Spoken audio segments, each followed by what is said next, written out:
Hi everyone, welcome to my channel.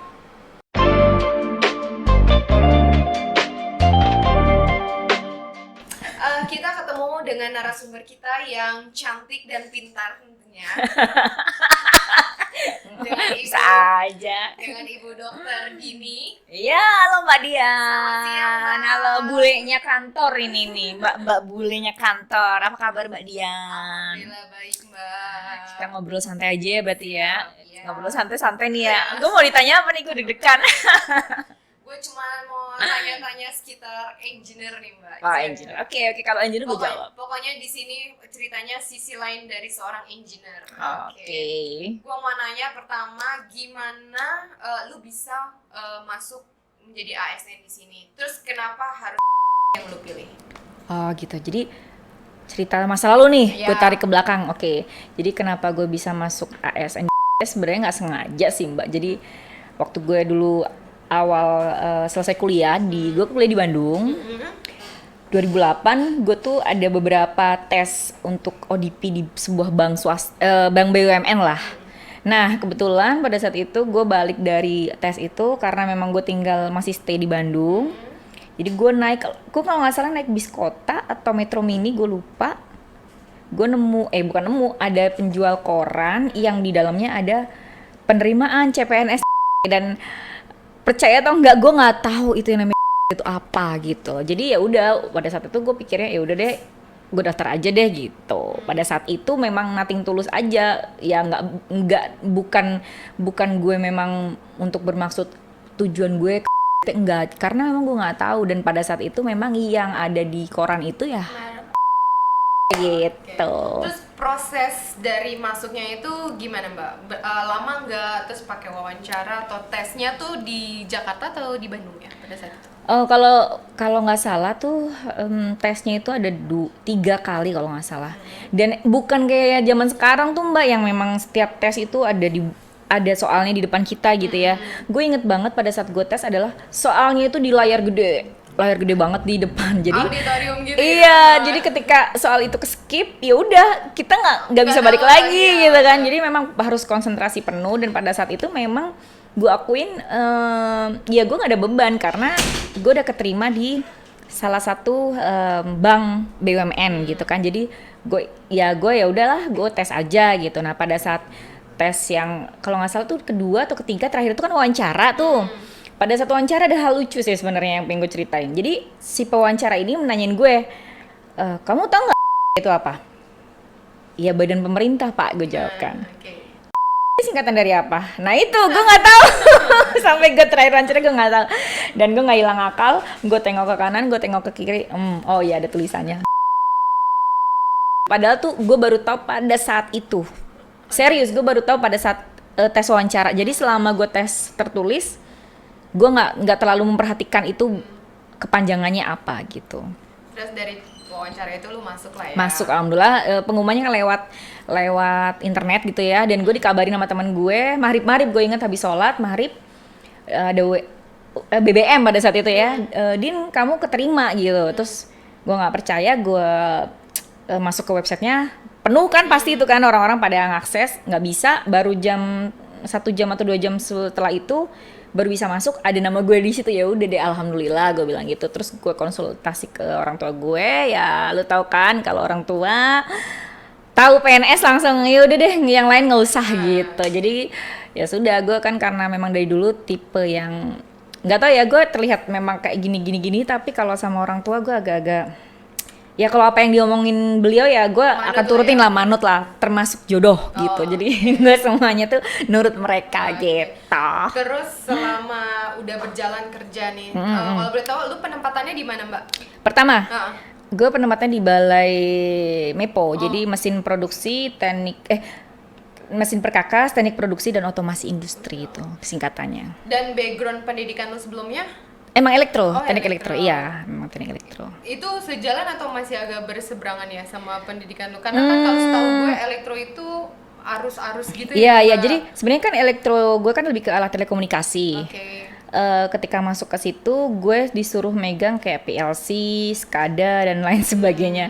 Sebenarnya sih masih inline, tapi memang kita harus adaptasi lagi, harus belajar lagi gitu. Nah, pada saat gue pertama kali masuk juga gue ngerasa sih bener-bener kayak ditatar gitu kan, kayak gue harus bisa nyolder, bayangin dong kayak gue ini nyolder Bo.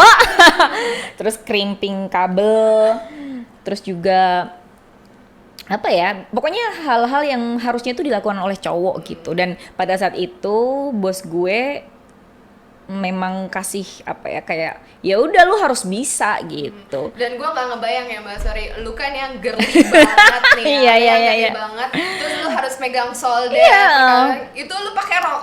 Kadang-kadang gue pakai rok. Kadang-kadang karena gue kan memang pada saat kerja itu emang gue lebih nyaman pakai rok pada saat itu ya. Gue pakai rok, gue pakai dress.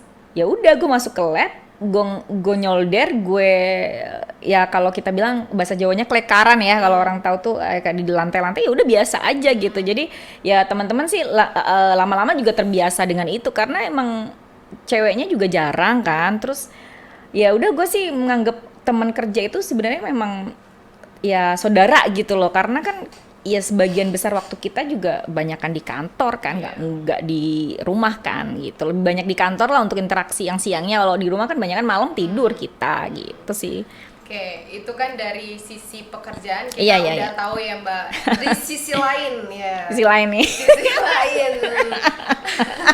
Sisi lainnya nih, kita nggak memungkiri lah ya, pasti pada saat kita masuk jadi CPNS ada proses prajab, pasti kan tuh ada momen-momen kita deket sama siapa ya kan, bahkan ada dari teman prajab, teman kerja juga gitu. Itu ada nggak sih orang-orang yang mencoba untuk mendekati atau kayak gimana? Ini sisi lain dari engineer yang kita lihat ya. Jadi gini, sebenarnya sih kalau ngomongin laki-laki buat aku ya, cowok gitu, dari dulu aku tuh punya prinsip bahwa memang aku nggak mau punya suami adalah satu kantor. So ketika masuk pertama kali ya di otak aku udah kayak ketanam, gue nggak mau satu kantor gitu. Jadi ketika ada yang ngedekatin pun gue tidak akan jauh gitu, maksudnya nggak jauh, tidak akan mau untuk berkomitmen, tidak akan mau untuk apalagi komitmen sampai menikah gitu ya. Gue akan filter diri gue untuk bisa ya kita just friend gitu loh. Nah pada saat itu kan gue single, bebas dong milih. Jadi ya kalau dibilang banyak ya nggak banyak sih, tapi ada lah yang beberapa mendekati, kan tahu sendiri Mbak namanya single. Habis itu gue juga kan orangnya juga gampang deket sama orang atau akrab sama orang ya, kadang-kadang salah sangka atau orang salah mempersepsikan kedekatan itu juga sering gitu kan. Gue pikirannya dia temen, dia sahabat, ternyata nggak tahu ya bawa perasaan, katanya dia baper gitu kan. Kita kan nggak tahu gitu kan, dianggapnya kita yang mempermainkan atau kita yang menggantung atau apa, padahal sih sebenarnya sih dari gue sendiri, kalau gue itu prinsipnya kalau gue suka pasti dari awal gue udah yes gitu loh. Jadi nggak mungkin gue itu artinya ya gue cuman basa-basi gitu. Tapi kalau gue dari awal suka gue pasti yes gitu. Nah makanya itu gue pesen nih sama junior tahu sih Yosa gitu kan, jangan sampai kita itu punya cerita di kantor sama orang, karena itu cerita bakal dibawa sampai kita nenek-nenek, mungkin pensiun juga kita akan bawa terus gitu kan. Jadi entah itu ya sebenarnya sih dibully atau dibecandain itu wajar lah untuk di kantor, untuk bercandaan, tapi ya kalau bisa dihindari sih dihindari ya, karena gue ngerasa sampai sekarang pun masih aja gitu loh. Itu kan cerita yang dari kapan tahu gitu. Dari kapan tahun, dan gue juga udah punya ya udah gitu, udah punya kehidupan baru juga gitu. Dan ya itu ya namanya kita kantor, ruang lingkupnya kecil, pasti akan dibahas terus gitu loh. Ya harus terbiasa lah Mbak, kita kan cewek di antara cowok-cowok yang memang banyak, kita kan mayoritas cowok. Kita pasti akan jadi point of center mereka gitu kan. Jadi kita harus siap untuk ya disorot, diperhatikan, disorot, dan ya intinya kita harus strength sih, dari luar dalam tuh harus kuat gitu kan. Apalagi cowok-cowok itu suka ngebully-bully kan, kita harus bully lagi dia gitu. Udah banyak contohnya ya. Iya. Gitu. Terus untuk masalah pendidikan Mbak, dengan umur lo yang muda banget ini ya. Nggak muda-muda banget Mbak. Muda lah. Terus bisa dapat gelar dokter tuh, kasih dong kita tips Bu dokter apa Bu dokter nih? Oke. Jadi gini, kalau masalah pendidikan, Jujur, gue tuh gini, gue tuh suka menjawab orang yang nggak suka sama gue dengan prestasi. Keren tuh. Jadi gue nggak peduli orang mau ngomong apapun tentang gue, itu kan rumor ya, rumor, katanya, kitinya gitu kan.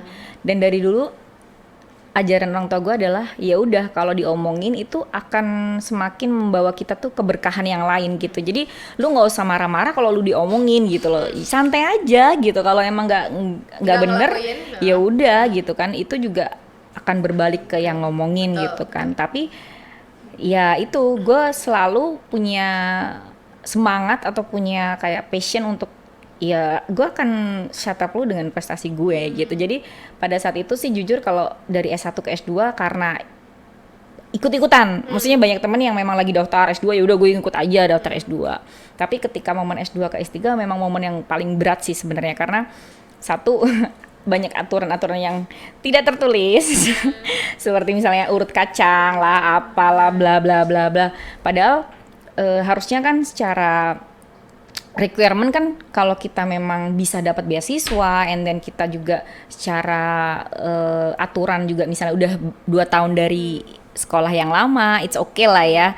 Tapi ya itu banyak gue ngerasain banyak batu yang memang ya sampai sekarang sih gue baru sadar bahwa justru kalau nggak ada itu gue nggak akan sekuat sekarang gitu loh. Jadi ya momen-momen gue ngelewatin itu tuh kalau bisa balik lagi ya cuman karena Allah sih, maksudnya semuanya balik lagi ke Allah lah ya, yang membantu kita lagi susah lagi apa. Cuman ya itu pada saat itu nggak tahu entah dorongan dari mana adalah membuktikan bahwa gue bisa. Lanjutin yang tadi Ya. ya, kalau lu tuh membuktikan pada orang yang gak suka itu dengan prestasi lo gitu kan.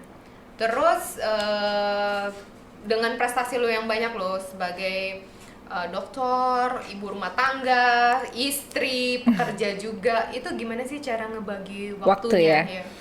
Iya, jadi gini, balik lagi ke bagaimana gue ya kasarnya itu membungkam orang-orang itu gitu ya, membungkam haters gitu, kalau bahasa kerennya haters gitu ya.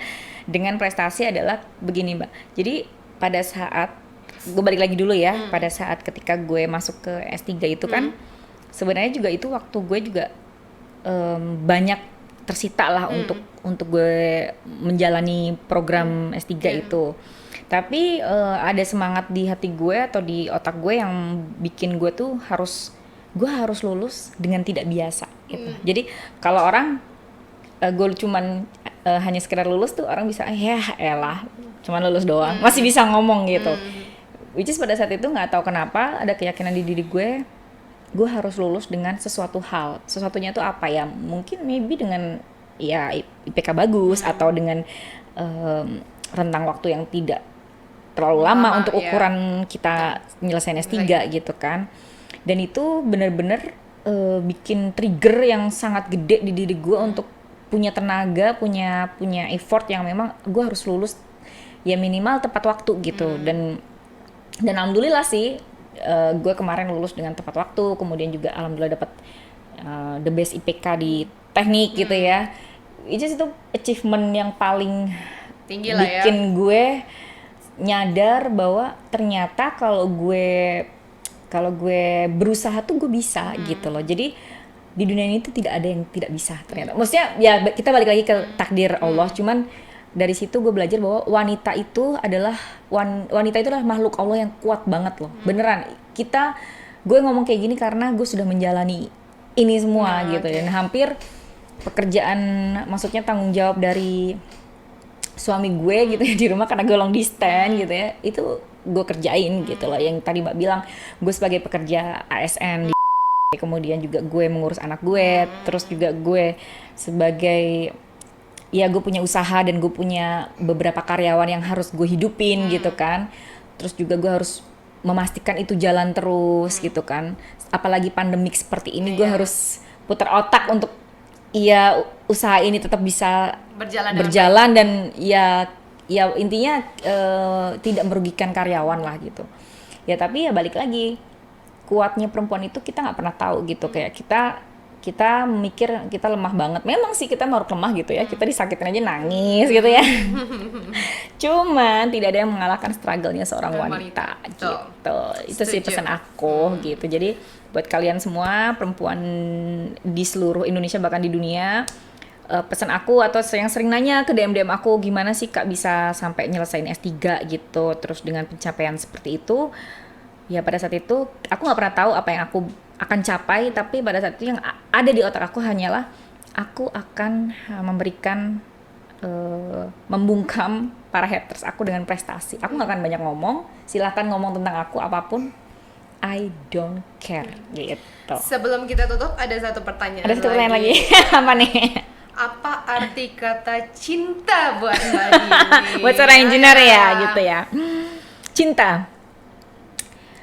Menurut gue cinta adalah sesuatu hal yang tidak mungkin terjadi antara pria dan wanita.